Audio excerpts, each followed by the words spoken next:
খবর 24 সাথে আপনাকে স্বাগত।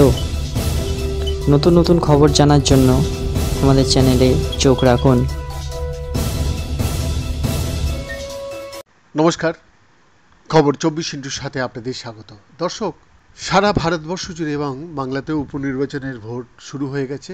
আজ সকাল 8:50 ভোট শুরু হতেই উত্তেজনা ছড়ালো হারোয়ার সদরপুর 200 নম্বর বুথে। বুথের মধ্যেই বিজেপি প্রার্থী বিমল দাসের সঙ্গে বচসায় জড়ালেন তৃণমূলের বুথ এজেন্ট।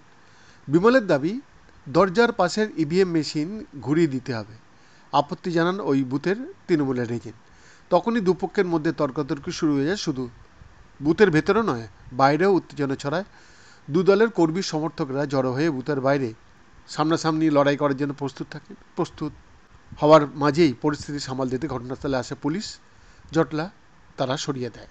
সকাল 7:23 ভোট শুরুর আগেই নৈহাটিতে উত্তেজনা ছড়ালো। অভিযোগ, নৈহাটির 63 নম্বর বুথে বিজেপি এজেন্টকে বসতে দেওয়া হয়নি।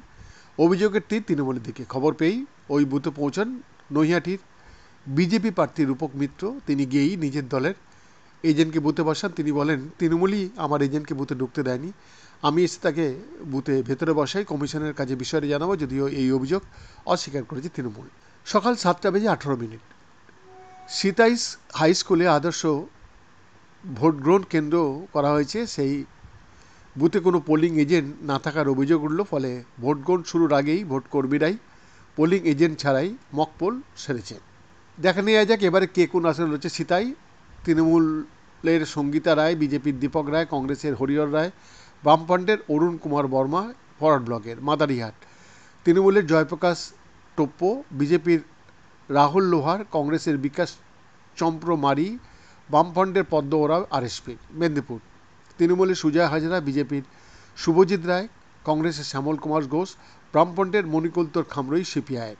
তালডাংরা তৃণমূলের ফাল্গুনী সিংহবাবু, বিজেপির অনন্যা রায় চক্রবর্তী, কংগ্রেসের তুষারকান্তি সন্নিগ্রহী, বামফ্রন্টে দেবকান্ত মোহন্তি সিপিএমের।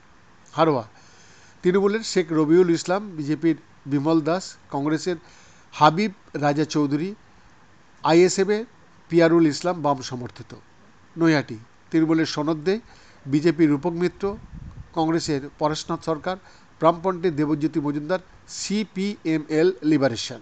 বৈদ্যনাথ দাসের রিপোর্ট, খবর 24।